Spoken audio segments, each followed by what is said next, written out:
तुम्हारा अन्नदाता, पग पग पर है संग तुम्हारे अन्नदाता। लहू किसानों का बन के पसीना सींचता है धरती का सीना। मेहनत का तेरी हक दिलवाने, नई तकनीक नई खोज बताने। पशुधन को गुणवान बनाना, पौध सुरक्षा को सिखलाना, खेती के सब गुर समझाने, भारत का सरताज बनाने। आठों पहर है संग तुम्हारे अन्नदाता, अन्नदाता। नमस्कार, मैं हूं आपके साथ निदा अहमद। आप सभी दर्शकों का अन्नदाता कार्यक्रम में स्वागत करती हूं। हर रोज की तरह कार्यक्रम में लेकर आई हूं खेती बाड़ी से जुड़ी हुई बहुत सी लाभकारी जानकारियां। तो चलिए सबसे पहले देखते हैं क्या है विशेष आज के कार्यक्रम में। अधिक फूल उत्पादन हेतु कैसे करें टूलिप व्यवस्थापन। लेयर मुर्गियों में लगने वाली प्रमुख बीमारियां और उनका नियंत्रण। लहसुन की आधुनिक तकनीक से खेती करके एक किसान ने लिया अधिक उपज और अधिक आय।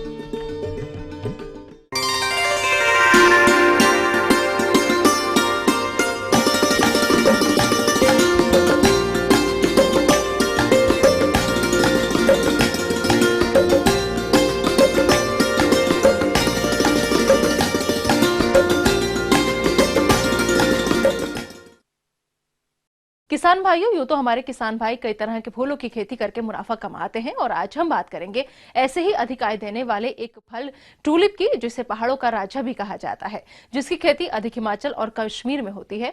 तो आइए टूलिप फूल की खेती के बारे में अधिक जानकारी लेते हैं डॉक्टर वाई.सी. परमार, विश्वविद्यालय सोलन नौनी के पुष्प वैज्ञानिक डॉक्टर पूजा शर्मा से। ये बहुत ही महत्वपूर्ण बल्बस फूल है, जिसको स्थल सौंदर्यीकरण के लिए पूरे विश्व में लगाया जा रहा है, क्योंकि ये एक ऐसा फूल है जिसके बल्ब का उत्पादन सिर्फ पहाड़ी इलाकों में किया जा सकता है। फूलों को लेने के लिए इसे मैदानी इलाकों में भी लगाया जा सकता है, परंतु जहां तक बल्ब प्रोडक्शन की बात है तो यह सिर्फ पहाड़ी क्षेत्रों में होता है। किसान भाइयों, अगर हम टूलिप की बात करें तो ये वो फूल है जिसे सौंदर्यीकरण में भारी मात्रा में प्रयोग किया जाता है। ये फूल बल्ब से तैयार होता है, जिसे केवल पहाड़ी क्षेत्रों में ही उगाया जा सकता है। इसे बसंत के मौसम में लगाया जाता है। इसमें अर्ली, मीडियम और लेट वैरायटी को समय समय के अंतराल के बाद लगाकर हम इससे लंबे समय तक फूल ले सकते हैं। अलग अलग रंगों के साथ साथ ये 2 रंगी किस्में भी इसकी उपलब्ध हैं। ये सारी किस्में स्थल सौंदर्यीकरण के लिए बहुत ज्यादा लगाई जा रही हैं और ये लगभग फरवरी से मार्च और अप्रैल तक खिलता रहता है। ट्यूलिप का बीज एक बल्ब होता है और क्योंकि बल्ब पानी के लिए बहुत ज्यादा सेंसिटिव होते हैं, इसलिए इस बल्ब को अधिक देखरेख की आवश्यकता होती है। इसको जब भी हम लगाएं, इसके लिए जमीन से ऊंची क्यारियों का चयन करना चाहिए और इसको जब बल्ब प्रोडक्शन के लिए हमें लगाना है तो लगभग 30 बल्ब 1 वर्ग मीटर एरिया में लगाने चाहिए। जबकि अगर हम स्थल सौंदर्यीकरण की बातें करें तो इसको और अधिक नजदीक भी लगाया जा सकता है और लगभग 50 से 60 बल्ब प्रति वर्ग मीटर की दर से लगाए जाते हैं। जब हम जमीन की बात करें तो इसके लिए बहुत बढ़िया भुरभुरी और रेतीली और अच्छी पानी की निकासी वाली जमीन की आवश्यकता होती है। बल्बस पौधों को खाद की भी आवश्यकता पड़ती है और खासकर जो गोबर की सली गड़ी खाद होती है वह लगभग 7 से 10 किलोग्राम प्रति वर्ग मीटर की दर से इसको इसकी बिजाई से पहले ही खेत में अच्छी तरह से मिला लेनी चाहिए। सभी प्रकार के बल्बस पौधों की तरह ट्यूलिप में भी लगाने से पूर्व ही लगभग 1 से 2 दिन पूर्व जमकर खेतों की सिंचाई कर दी जाती है। इसकी को लगाने के बाद सिंचाई की आवश्यकता नहीं है जब तक बल्ब में हमें अंकुरण ना दिखाई दे। इन ऊंची क्यारियों पे लगभग 1 फुट दूरी पर लाइनें बनाई जाती हैं और उन लाइनों में 10 से 12 बल्ब प्रति लाइन लगभग 8 से 10 सेंटीमीटर की गहराई पे लगाए जाते हैं। बल्ब लगाने से पहले किसान भाई ये सुनिश्चित कर लें कि आपका बल्ब स्वस्थ हो और सही आकार का हो। इसके साथ ही हमें ये देखना भी बहुत ज़रूरी है कि बल्ब का किसी कीटनाशक और फफूंदीनाशक से भी उपचार कर लिया जाए। दूसरी बात, वैसे तो ट्यूलिप एक ऐसा पौधा है कि जिसके अंदर हमने कोई खास कीट या फफूंदियां नहीं देखी हैं। ट्यूलिप के फूल विभिन्न रंगों में पाए जाते हैं। लगाने से करीब 12 से 15 दिन बाद इसमें अंकुर निकलने शुरू हो जाते हैं। इनमें 4 से 5 माह बाद फूल आना शुरू होता है। किसान भाई ट्यूलिप का बल्ब प्रोडक्शन करके अच्छा मुनाफा कमा सकते हैं। जब हमें जमीन से ऊपर इसका प्रस्फुटन दिखाई देने लग जाए, उस समय इसमें सिंचाई की जा सकती है। अब खेत में आवश्यकता के अनुसार सिंचाई करनी चाहिए, जो लगभग हफ्ते में, सर्दियों के समय में लगभग सप्ताह में एक बार सिंचाई की आवश्यकता होती है। तो खरपतवार को निकालने के लिए खिलने का प्रयोग करें या जहाँ तक हो सके उसे हाथ से ही निकालें। मिट्टी को बार बार लूज करना, उसकी गुड़ाई करना भी आवश्यक है। ट्यूलिप में लगभग 4.5 से 5 महीने के बीच में फूल आने लग जाते हैं और ये फूल लगभग 15 से 20 दिन तक खिले रहते हैं। हालांकि अगर हमें इसको स्थल सौंदर्यीकरण में लगाना है तो इसमें अर्ली, मीडियम और लेट प्रकार की किस्मों का प्रयोग करके अपने फ्लावरिंग टाइम को हम बहुत लंबे समय तक चला सकते हैं। इसी प्रकार अलग अलग समय पर अगर हम 15 दिन के अंतराल पर इन किस्मों को लगाएंगे तो भी हम स्थल सौंदर्यीकरण में एक लंबे समय तक इसका इफेक्ट ले सकते हैं। ट्यूलिप में हमारे पास स्थल सौंदर्यीकरण के साथ साथ कट प्रकार की किस्में भी उपलब्ध हैं। कट फ्लावर की किस्मों में उन किस्मों का चयन किया जाता है जिनमें डंडे की लंबाई 20 से 25 सेंटीमीटर या उससे अधिक होती है। तो कट फ्लावर की किस्मों को भी लगाने का और उसकी शस्य क्रियाएं सेम वैसी ही होती हैं जैसे कि हमने अभी प्रोडक्शन के बारे में बात की। अब ट्यूलिप को जब हमने कट फ्लावर के रूप में प्रयोग करना है तो फूलों को काटने की अवस्था और समय बहुत ही महत्वपूर्ण है। हमेशा फूलों को काटने के लिए सुबह बहुत जल्दी 7 बजे से पहले प्रातः हमें इसे काटना चाहिए या फिर शाम को लेट 6-7 बजे के बाद ही इन फूलों को काटना चाहिए। फूल की अवस्था की बात करें तो जब इसकी पंखुड़ियों में पूरी तरह से रंग दिखना शुरू कर दे लेकिन कलिका ओपन ना हो, वो पूर्णतः खिल ना जाए, उस अवस्था में इसे कट के लिए काटा जाता है। जब भी फूलों को काटना है तो फूलों को काटने के लिए अपने साथ एक बाल्टी में पानी लेके ही खेत में जाएं और काटने के लिए एक तेज धार स्केचर का प्रयोग करें। काटने के एकदम बाद से इन पुष्प डंडियों को बाल्टी में डाल दिया जाता है और उन्हें सेलोफेन से लपेट के पैक करके मंडियों में भेजने के लिए तैयार कर दी जाती है। मंडी में भेजने के लिए भी इन फूलों को कॉरुगेटेड गत्ते के डब्बे जो कि बाजार में आसानी से उपलब्ध हैं, उनका प्रयोग किया जाता है। ट्यूलिप में किस्मों के आधार पर इनकी गुलदान आयु होती है। अलग अलग प्रकार की किस्में लगभग 4 से 6 दिन तक गुलदान में बहुत अच्छे से सजे रह सकती हैं। ट्यूलिप को व्यावसायिक तौर पर उगाने का एक और बहुत ही महत्वपूर्ण आयाम है इसमें बल्ब प्रोडक्शन। जो किसान भाई हमारे सुदूर इलाकों में बैठे हुए हैं जहां पर ट्रांसपोर्टेशन की फैसिलिटी बहुत अच्छी नहीं है, वहां पर ये ज़रूरी नहीं है कि उन्होंने कट फूलों के रूप में ही उत्पादन करना है। खासकर पहाड़ी किसानों के लिए ये बहुत ही लाभकारी है, क्योंकि बल्ब की बात करेंगे तो बल्ब प्रोडक्शन का कार्य सिर्फ पहाड़ी इलाकों में ही हो सकता है। तो जब हम बल्ब प्रोडक्शन की बात करते हैं तो उसमें एक बहुत ही महत्वपूर्ण शस्य क्रिया है, वह है कलिका का नोचन। जैसे ही फूल पर, पौधे पर कलिका हमें दिखाई देने लगे, उसे उसी स्टेज में काट कर फेंक दें। ऐसा इसलिए किया जाता है क्योंकि पुष्प कलिका पौधे का सारा खाना पीना ले लेती है। जब हम इस कलिका को ही पौधे से निकालकर अलग कर देंगे तो पौधा जितना खाना पीना बना रहा है या हम खाद पानी दे रहे हैं, वो सारा का सारा खाद पानी बल्ब को बनाने में लग जाएगा, जिससे हमें उत्तम और बड़े आकार के और अच्छी गुणवत्ता के बल्ब पैदा होंगे।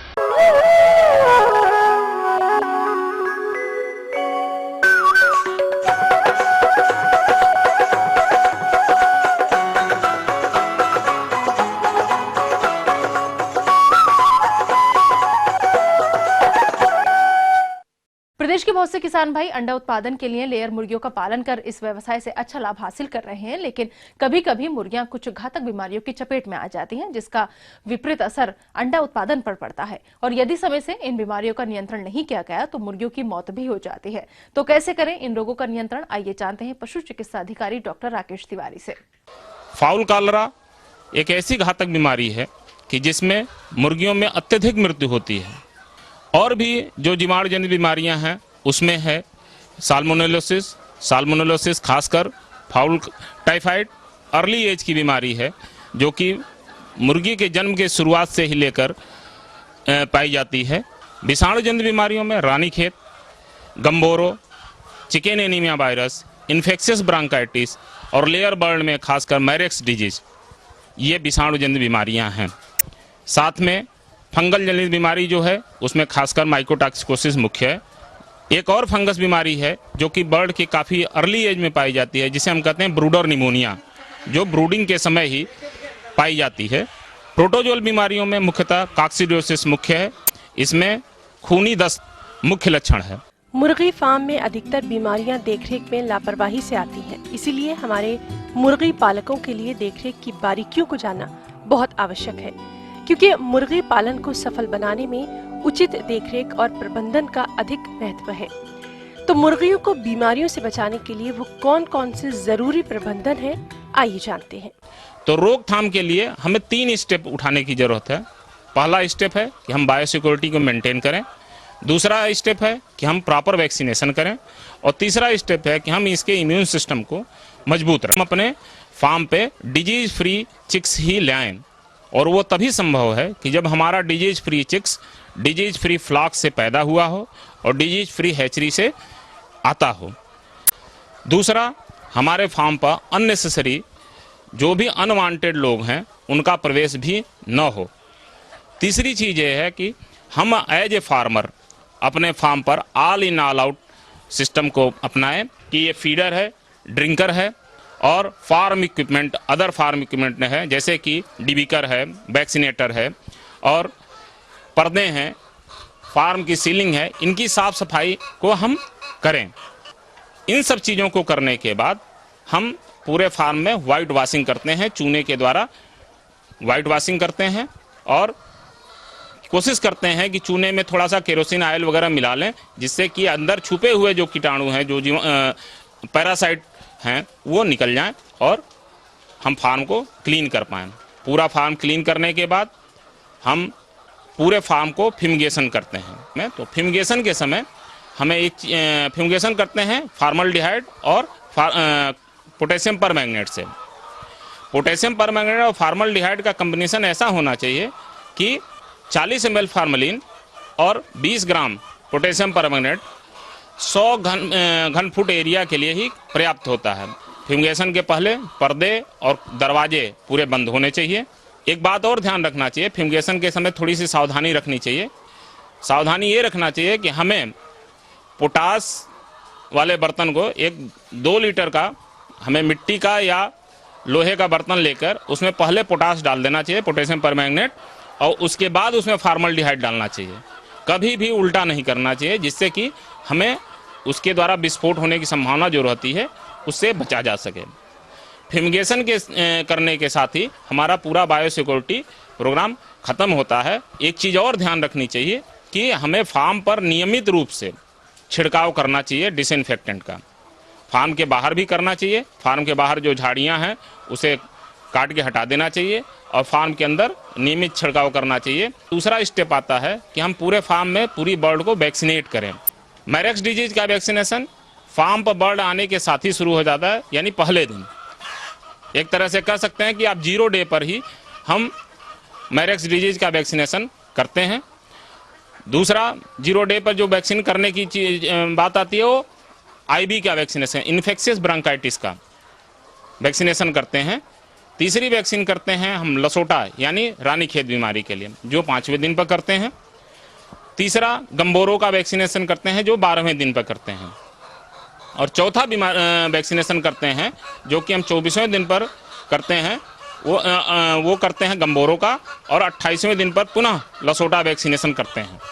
ये तो प्राइमरी स्टेज की वैक्सीनेशन हो गई। लेकिन यहाँ यह ध्यान रखने वाली बात है कि जो भी वैक्सीनेशन प्रोग्राम हमारा है वो 2 भागों में विभक्त है। एक तो लाइव वैक्सीन और दूसरे किल्ड वैक्सीन में। लाइव वैक्सीन जो हमारी देती है वो स्ट्रांग इम्यूनिटी देती है और क्विक इम्यूनिटी देती है, और जो हमारी किल्ड वैक्सीन है वो लॉन्ग लास्टिंग इम्यूनिटी देती है और स्लो इम्यूनिटी देती है। तो इन जितनी भी बीमारियां हैं हमारी सारी वैक्सीन इन्हीं 2 रूपों में अवेलेबल है कि उनका हम वैक्सीनेशन करते रहते हैं। मुर्गी पालकों को टीकाकरण के समय भी बहुत सी जरूरी बातों का ध्यान रखना होता है, क्योंकि कई बार टीका लगाने के बाद भी बीमारियों का प्रकोप हो जाता है। इसीलिए आप विशेषज्ञ की सलाह लेकर ही टीकाकरण का कार्य करें, जिससे मुर्गियों में बीमारियों के आने की संभावना बिल्कुल नहीं रहे। तो ये थी कुछ उपयोगी जानकारियां। अब लेते हैं एक छोटा सा ब्रेक, जल्द लौटेंगे और कार्यक्रम में आगे हैं महत्वपूर्ण जानकारियां, तो बने रहिए हमारे साथ।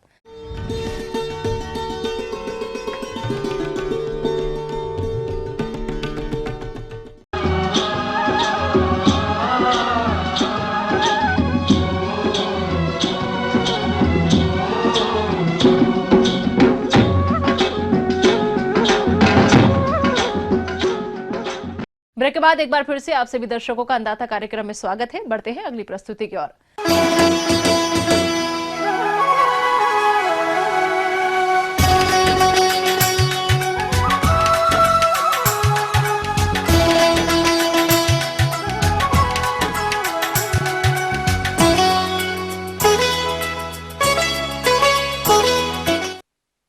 हमारे प्रदेश के किसान लहसुन की खेती बड़े क्षेत्र पर करते हैं और अच्छा लाभ भी हासिल कर रहे हैं। लेकिन आज हम आपको मध्य प्रदेश के ग्राम कुशलगढ़, जिला रतलाम के एक युवा किसान खुशहाल चंद्र पाटीदार से मिलवाने वाले हैं, जिन्होंने सन 2012 में मल्चिंग विधि द्वारा लहसुन की खेती का एक अनोखा इस्तेमाल किया था और अच्छा उत्पादन भी हासिल किया था। इसी लाभ को देखते हुए ये लहसुन की खेती मल्चिंग विधि द्वारा ही करते हैं और इस साल भी इन्होंने लहसुन की खेती मल्चिंग विधि से ही करके गुणवत्तापूर्ण लहसुन का उत्पादन किया है और अन्य किसानों की तुलना में अच्छा मुनाफा भी कमाया है। तो मल्चिंग विधि द्वारा लहसुन की खेती में सफलता की कहानी आइए खुद सुनते हैं उन्हीं की जुबानी। हमने हर साल के अनुसार इस साल भी हमने करीब 50 बीघे मल्चिंग के ऊपर लहसुन लगाया था, जो अच्छा पैदावार दे रहा है और उसमें हमें बहुत फ़ायदा मिल रहा है। जैसे पानी की कमी है, पानी की कमी के साथ हमने मल्चिंग पर लहसुन लगाया कि भाई पानी की कमी है तो मल्चिंग से हमें पानी की बचत होगी और फ़ायदा मिलेगा। उसके साथ साथ में जैसे ओपन फील्ड में अपन लहसुन लगाते हैं उसमें लहसुन लगाने का खर्च ज़्यादा आता है, उसके साथ साथ में खरपतवार, अपना खाद, दवाई, ये सब का खर्च ज़्यादा बैठता है। उसके बाद में पानी भी ज़्यादा लगता है और पानी बहुत कम के वजह से हम जितना आज लहसुन जो लगा रहे हैं इतना लहसुन हम ओपन में नहीं कर पाते थे। जो मल्चिंग से हमें आज 50 बीघे में हमने जो लहसुन लगाया है ये हम ओपन में करने जाते तो करीब 20 से 25 बीघा 30 बीघे तक हम कर सकते थे, लेकिन मल्चिंग की वजह से आज हमने 50 बीघे में लहसुन की खेती करी है। इस किसान ने ड्रिप और मल्चिंग विधि से लहसुन की फसल लगाकर प्रति हेक्टेयर से कितना उत्पादन प्राप्त किया है, साथ ही साथ इनको लहसुन की खेती में खेत की तैयारी से लेकर लहसुन की खुदाई करके बाजार में बेचने तक का प्रति हेक्टेयर खर्च कितना हुआ है तथा प्राप्त कुल आय में से प्रति हेक्टेयर लागत खर्च को काटने पर इनको शुद्ध लाभ कितना प्राप्त हुआ, आइए जानते हैं उन्हीं से। 1 हेक्टेयर के पैमाने की जो बात करेंगे अपन तो उसमें खर्च होता है, जैसे मुख्य खर्चा होता है लहसुन बीज, मल्चिंग, खाद दवाई और मजदूरी। लहसुन बीज की जो बात करेंगे अपन तो लहसुन बीज प्रति वर्ष अलग अलग रेट में मिलता है। अब की बार जैसे 20,000 रुपये पर कुंटल के हिसाब से मिला है। इस हिसाब से जैसे अपना लहसुन बीज है, मल्चिंग है, अपना दवाई खाद, ये सब होकर करीब 2,65,000 रुपये पर हेक्टेयर के हिसाब से अपना खर्च हुआ है। उसमें 130 कुंटल पर हेक्टेयर के हिसाब से हमारा उत्पादन हुआ है।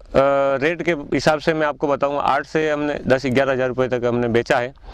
उसमें एवरेज अपन 9,000 रुपये भी समझ लें पर कुंटल के हिसाब से, तो 130 कुंटल का 11,70,000 रुपये का अपने माल बेचा है, लहसुन बेचा है। उसमें से 2,65,000 रुपये अपन उसमें माइनस कर दे अपने खर्चे के, तो उसमें से 9,05,000 रुपये अपन को शुद्ध मुनाफा हुआ 1 हेक्टेयर में। किसान भाइयों, लहसुन की फसल से इतना अच्छा उत्पादन प्राप्त करने के लिए इस किसान ने खेत की तैयारी तथा खाद उर्वरकों का संतुलित मात्रा में प्रयोग करते हुए ड्रिप और मल्चिंग विधि द्वारा लहसुन की बुआई करके खरपतवार नियंत्रण, सिंचाई प्रबंधन तथा कीट और रोग नियंत्रण कर लहसुन की खुदाई किस तरह से की, आइए जानते हैं। लहसुन जो हमने लगाई है इसके प्रबंधन की जो अपन बात करें तो सबसे पहले खेत तैयारी में था कल्टीवेटर अपना पंजे हकाई करना गहरी, उसके बाद में रोटावेटर करना ताकि बारीक मिट्टी हो जाए अपनी। उसके साथ में जैसे अपन मल्चिंग बिछा रहे लगा रहे हैं उसके पहले जो अपना देसी खाद आता है गोबर खाद है, वर्मी कंपोस्ट का है, ये भी डालना जरूरी। अपना सल्फर है, कैल्शियम नाइट्रेट या जिंक सल्फेट है, ये डालना जरूरी होता है उसमें। उसके बाद में मल्चिंग लगाना।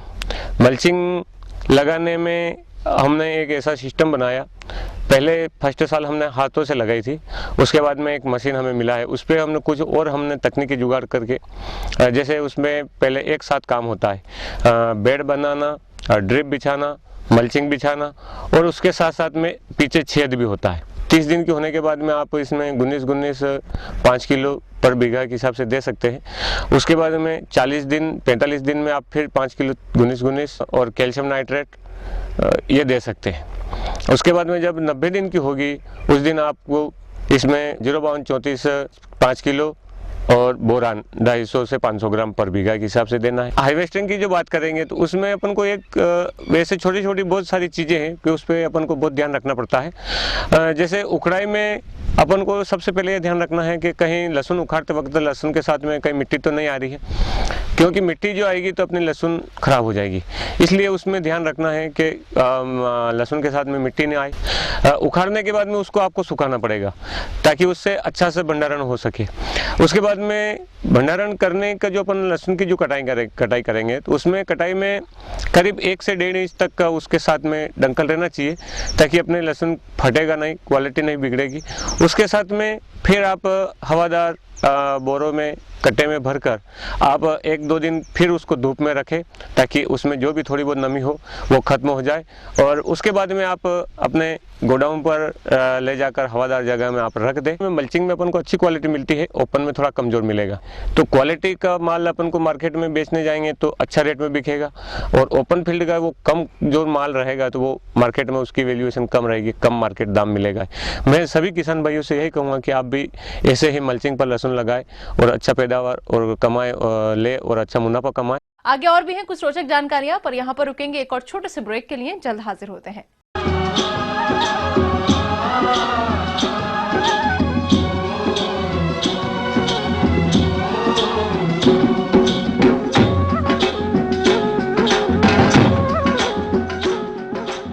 ब्रेक के बाद आप सभी दर्शकों का स्वागत है। चलिए अब रुक करते हैं अगली कड़ी की ओर।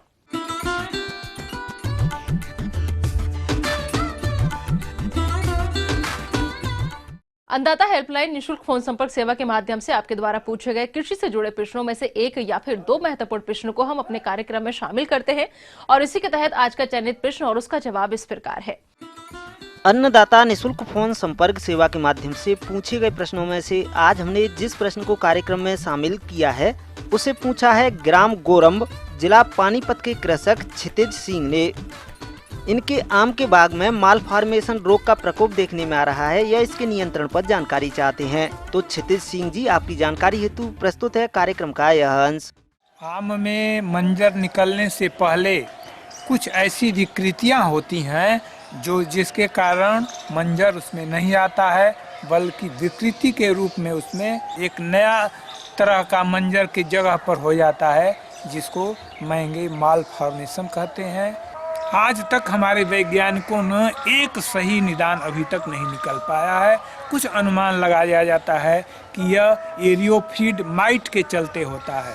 हम लोगों ने टीच करके देखा है, उसमें एरियोफिड माइट चलती हुई दिखाई पड़ती है।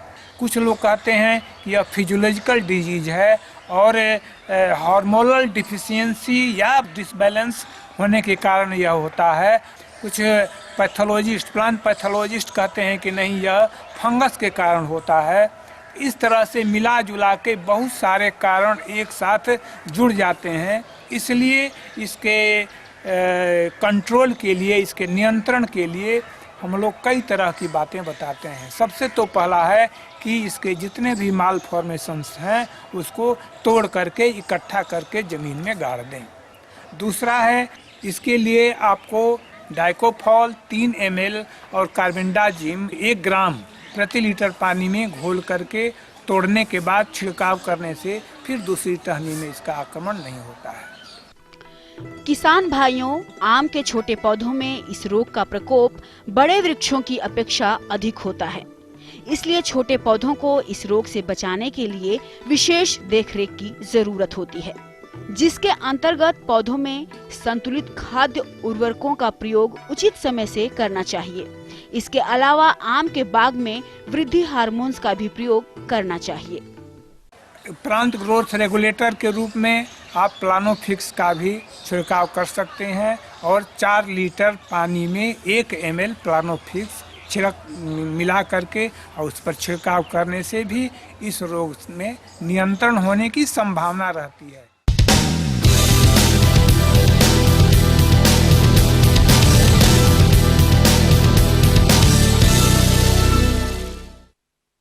राज्य की विभिन्न मंडियों में कृषि उत्पादों के चढ़ते उतरते बाजार भाव की संक्षिप्त जानकारी इस प्रकार है।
अब आइए देखते हैं कल दिखाए जाने वाले कार्यक्रम की मुख्य झलकियां।